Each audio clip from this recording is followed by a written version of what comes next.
Ah, Hello guys, good morning. Hulaan nyo kung ano lutuin ko. Pag nahulaan nyo, bibigyan ko kayo ng adobo. Ayan ang aking adobong masarap. Medyo kailangan nating isang kutsang maigi. And then, lalagyan na natin ng konting oyster sauce. Bali guys, ang mantika pala dyan ginamit ay canola kasi ayaw ni mudara ng palm oil. Yan, habang kumukulo yung aking niluluto, kailangan ko muna maglinis kasi natutunan ko sa aking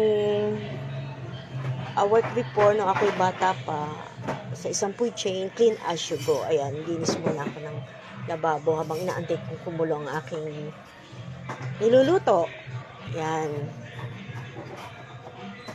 Yan, linis. Yan, dinidrain ko muna yung hinugasan ko. So, bago pa ipasok para tuyo na siya sa loob ng pamingganan. Ayan, medyo konting isang kutsa ulit. Ayan, medyo nakulunan. Nilagyan ko na siya ng panis. Ayan na, finish na. Ayan ang aking adobong walang katulad na masarap na binabalik-balikan.